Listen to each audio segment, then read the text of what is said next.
The first time I went to Haifa in 1907, and it was in the early spring of 1907, and I sailed from Boston, and I was secretary of a little committee working for the temple here in Chicago, you know. Mm-hmm. It was in the early days. You were inspired, Mother, to do and so, working for that, I thought, then when I engaged my passage on the steamer, Anna, my daughter, was going with me. When I engaged passage, I found that Mr. and Mrs. Agnew also had engaged passage on the same steamer, not knowing that I had any intention of going at all. And when we went to Boston, we expected to meet them there. And I prepared a list. I sent, we took foolscap paper, you know, a size of foolscap paper with lines on it. And at the heading was a little supplication. We asked Abdu'l Bahá if he would bless us in this effort, you know, to raise funds for it. And I sent it to all the then known, there weren't so very many senders in America at the time, but I sent it just as universally as I could in the United States. And I had, almost 1,000. I know over 900 names, you know, each plus. They wrote it with their own name, in their own handwriting, each person. It's like they would come to your center, you know, and each one writing. And then my husband took all of these that I had collected from the different parts, California and all around. All over the whole country. And he took one for the caption, you know, with a supplication on it. And then he made it like a scroll. Pasted them together. Yes, taking the supplication off, having it on the head, and then pasted them together till I had a long scroll. And when I got to Boston, the word came that Mr. Agnew's little boy had come down with scarlet fever and couldn't go. It was in my baggage on the steamer. I was going to give it to him because we were going on the same steamer. Trying modestly to say that she was going to allow him to present it. Yes, I understand. Circumstances made it that she presented it. So, my husband had fixed it in a nice way, you know, so it was easy to carry. And I was going to give it to Mr. Agnew to take to the master. And when I got off, it's very dangerous landing at Haifa in those days. They were suspecting Abdu'l Bahá, you know, of building a fort. They thought that this original shrine of the Bab that he's starting, they said he was building a fort, and the walls are very thick. Not surprising if they thought so. But this was before 19. This is about 1907. 1907. Yes, in February, I think it was. And so it was in my baggage. I knew it couldn't come. So I took it with me when I went from, we landed at Haifa. We had to be taken off in rowboats. The ship couldn't go to the dock, you know. Didn't have any. We had to get off and be rolled in, you know, inshore by these Arab, what would you call those? Well, Arab boatmen. They came out. They didn't have little steamers even, you know. They were just like rowboats. Yes. And so, well, we got through the customs. Well, Did you have any trouble getting through the customs? That was where I expected the danger if they had ever opened that. That's what I was thinking, yes. Oh, right. Very dangerous. But it was rolled up just like you would a sheet of music. And I put it What in. music? In my Yes. And when we first got there, I had Cook's man take me to a little old hotel kept by a German Adventist. Oh, so simple, you know. They hadn't much, but it was very clean and nice, you know, everything was. And then we sent word up to the house that Abdu'l Bahá owned at the time. His family were there. He was still in prison, in the prison city. But his family were there, and word went up to see them. And then they sent for us to come up and for the women of the household to entertain us during the day, you know, and they took us in. He let them have his old Democrat, you know, they call it his carriage, but it was like an old Democrat. Four seats. Yes. And so they drove us up to the shrine that Abdu'l Bahá was then building, you know. And then it was very funny, back of the shrine, there was a donkey tied to one of the trees, and that was their market wagon. That's the way they went to market. They sent the boy down into the German harbor where the stores were and got provision. So my daughter Anna, she was so intrigued with that donkey, and she said, I wonder if I can ride the donkey down if you ride in the carriage, Mother. And so the master's daughter said, certainly.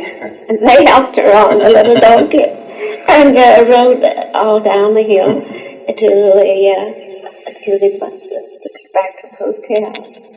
And Abdu'l Bahá sent word, tell Mrs. True to stay in Haifa until word comes from me.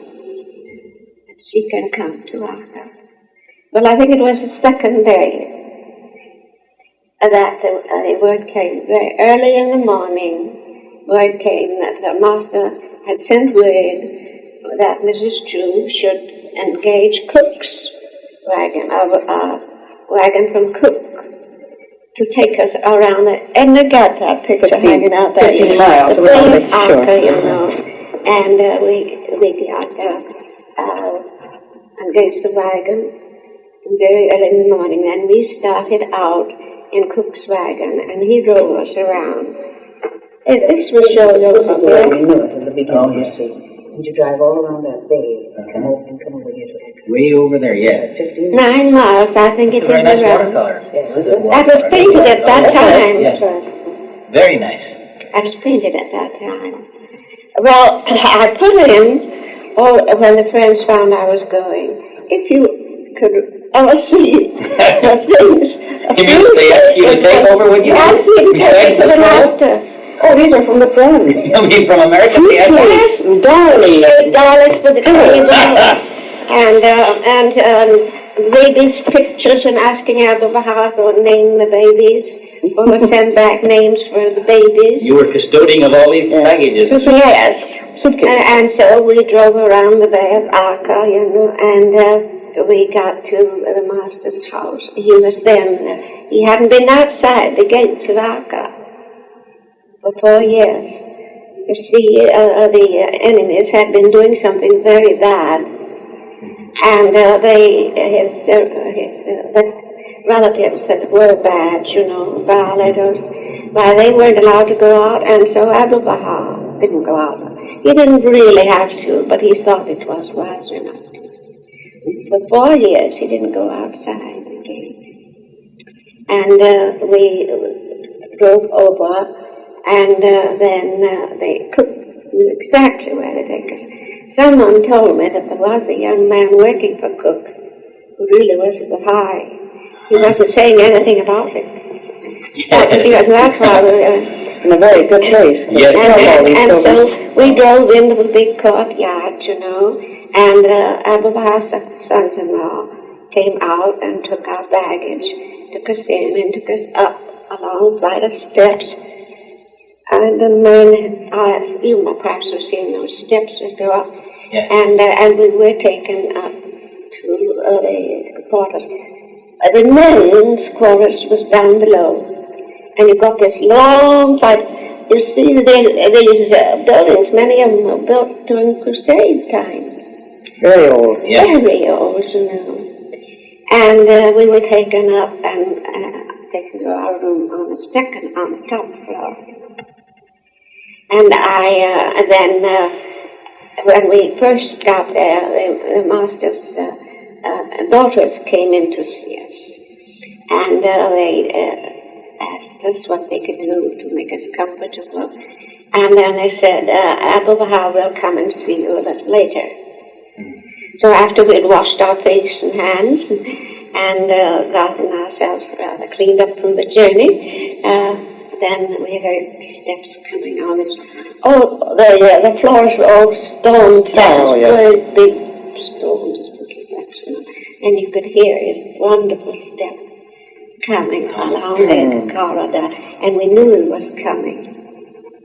And as he came in, that morning, the gardener from one of the Howlah's gardens, gardener, the first one, he had a garden, it was full of flowers.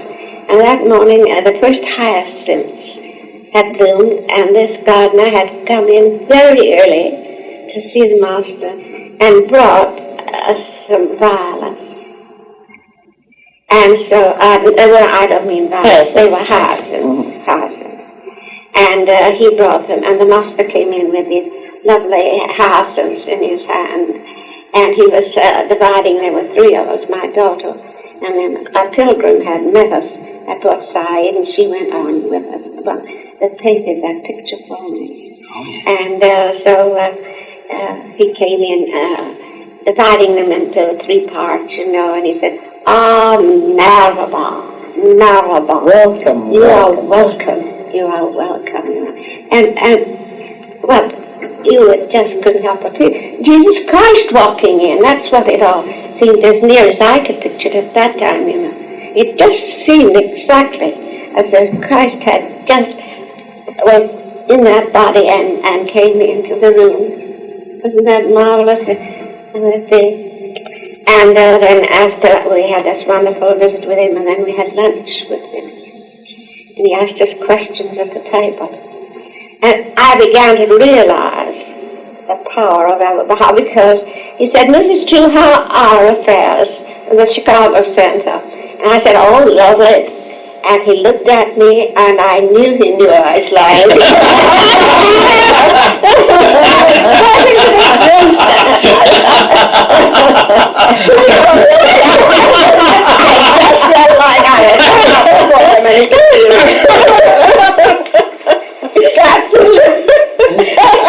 All right, Mother, that's wonderful, dear. We had lunch with him, and then he visited with us a little while, and then he said, I will send the women of the household in to see you, and the greatest holy leaf will come and see you.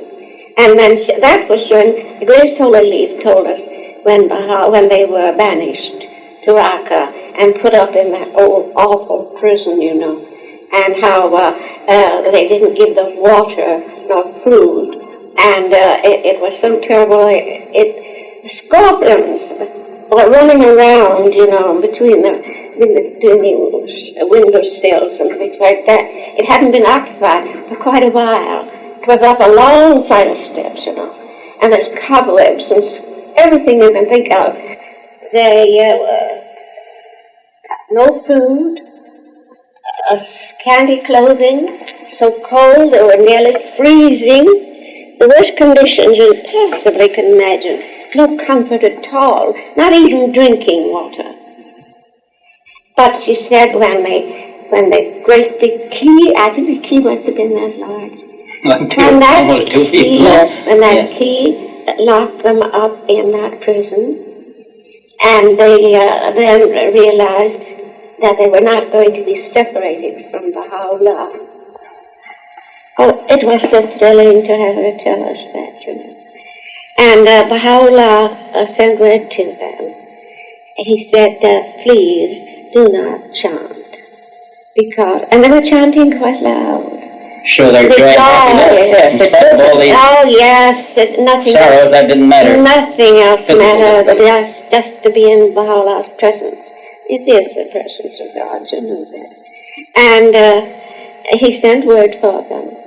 He said, don't chant so loud, because the guards, keepers of the prison, they hear you chanting, and you've been sent here, we've been banished here as crazy fanatics, and they'll be sure they're by crazy people, he said.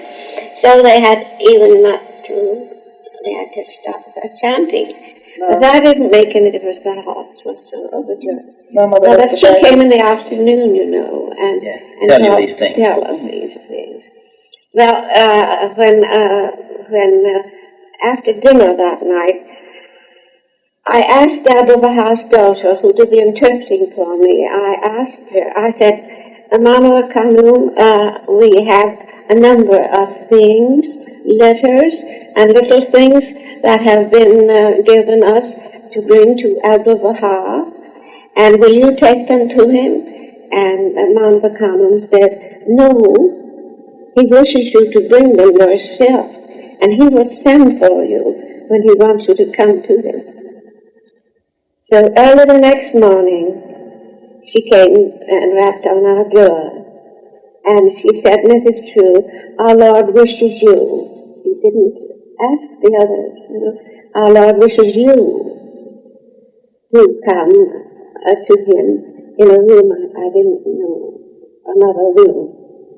And so Mama Kanum went with me and took me to this room, and Abdu'l Bahá was there.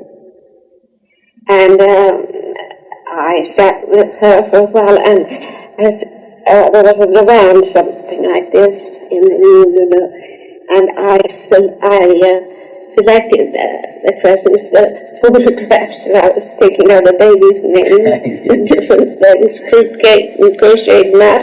Getting them all ready. Getting them all ready, but among other things, I put the scroll, the roll of names, I put it back on me like this. I thought, well, now, when I got through delivering these different messages, giving him the things he'd been said, and then I would take this out and explain it to him. Well, he listened to me for a little while, and then I gave him several things, and then he got up, came over beside me, and reached behind me, took a hold of it, Mashikalaskar, and held it up. And he said, the very best thing you could do with this truth. No one, anything, no. You knew Oh, that's right. And then he talked to me about it, how great the work was and all. And then now let's see. Then he told you he wanted you to go home and live in Chicago. Well, then he told me that he wanted to show me something. That was it. He took the scroll, and then he said, I will show you something. And he went out and brought back a drawing which someone had made of the ground floor. Well, 9 avenues and fountains, and that, you know. He brought a drawing that someone had made, and he said that it should be that way. The next drawing was there, You had it. Somebody had made it before. Do you remember was by an American made this? I don't know whether Mr. Getzinger had made it or who. He didn't tell me who made it. He had it. And he said, this is the way it should be, Mrs. True. 9-sided.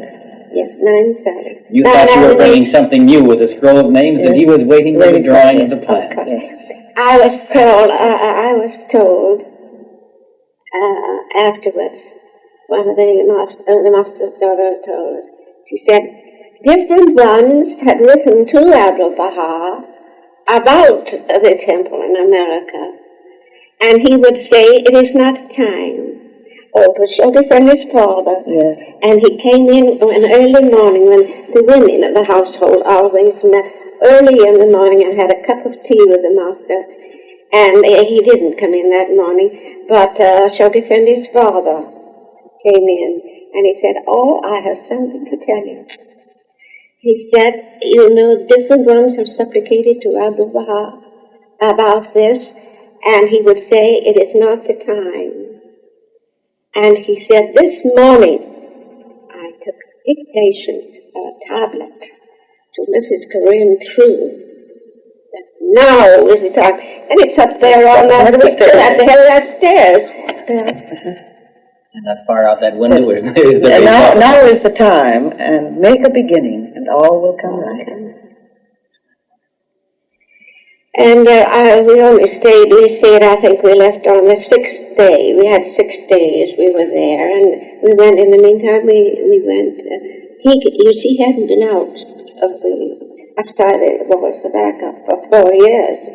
And so the women of the household would take us out to see the Garden of the Rizwan and over to the shrine of Baha'u'llah, and then the daughters took Anna to the Mohammedan mosque in the mornings, and they had great times, And he would give us talks at the table, and one noon, when we went in to have lunch, he said, there was a guest today, Mrs. True, Shodi Fendi. He was 10 years old. He said, we have a guest today, and I have allowed Shodi Fendi to come and have lunch with you today. And then Abdu'l Bahá said, Shodi Fendi, which one of our guests do you like the best? He said, the youngest one. Miss Anna? That was Anna. She's only about 14. Yeah.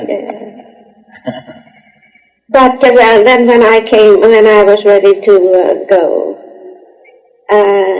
he always had his guests always come to him for a private interview to ask him any difficult question. And so he sent for me to come to where Manava was waiting for me in the room. And I asked him, as long as he had said it was the best thing I didn't do and he wanted me to do it, and I asked him what he wished me to do. And he said, I wish you to live in Chicago. I wish you to work for the Master Kalaskar. And if you do work for the Master Kalaskar, you must live in Chicago. 22 years, and that was a nice trip. I'll never forget, I sat beside him, and he took hold of his hand, and I could feel like a great power pulsing from Abdu'l Bahá, I could feel it going through me. It was a most unusual thing. And so this other pilgrim met us at Port Said and came up on boat with us, and she was going back, and so he said, you came with Madame Scaramucci. Isn't that a funny name? Yes, you came with her. It would be better if, when she goes, if you would go. Oh, I would have stayed till eternity. It was difficult for him to have visitors at that time. Oh. Very dangerous for him and for them. Mr. Chase and Mr. Agnew and Mr. Sheffler came a month later, and they almost threw rotten eggs at them. There was such, the enemy had been working so, and they had to leave very suddenly. There was a very sweet story you told me at the convention last year about Abdu'l Bahá saying people were like letters. Do you remember his words on that? That you shouldn't pay attention to the outside of the letter? Oh, here's what he said. When we were all saying goodbye to him, we left in the morning, and we had to drive back from Akká to Haifa. It's 9 miles around. There's no other way to go, And when we were all getting ready to leave, oh, it was terrible. Tears. Oh, you couldn't hold them back. No. And the family, the pilgrims that were in the family, they all felt the same way. You would just think that we had known each other all our lives. And I was, when I went over, it was my first visit abroad, and at Naples, I didn't dare to get off the boat. I was so afraid because those were early days. The boats didn't, you had to get out and be rowed to shore, don't you know? And they told such awful tales about those Italian boatmen, how bad they were, and if you crossed them, if they asked a certain price, they just cut your throat. You know, so I didn't get off the boat there at Naples. Then when we got to Alexandria, where we had to leave the steamer, the Arabs came climbing all over that boat. I was frightened to death. I said Naples was nothing compared. Now, I had to get off, you see. But that was the first contact I made when we got to Alexandria with Oriental believers. And that was the father and the family of this Oriental believer who lives in Berkeley and married an American girl, Yes, yes. He was a little boy that time, you know. And there was my first contact with it. But that scroll, you know. Well, was it because of the roughness of these people that you asked Abdu'l Bahá about them, and he mentioned this about the letter? Is that what led him to make that statement? That's what led him. He knew that exactly? he knew that I was afraid to get off, don't you know? Really, they know you better than you know yourself. These prophet men, as I say, I don't know, that's tree. It's a tree of life, you know. They know the past and the present and the future. They're all one to them. And what words exactly did he use? He said, Mrs. True, you see, I had been so afraid of them. And so he took a hold of my hand and he held my hand. He said, now, Mrs. True, when you go back, I want you to look at every human being and say to yourself, you are a letter from my beloved. And I must love you because of the beloved that wrote you. So he said the letter might be torn, it might be blurred, it might be disfigured in every way, but the fact that the beloved wrote the letter, he said, you must love it for the beloved's sake. The message that it was in is the important thing. Wasn't that wonderful? Yes. I think I told you that. These have been the memories of Mrs. Corinne True of Wilmette, Illinois, one of the earliest pioneers of the Baha'i world faith in America.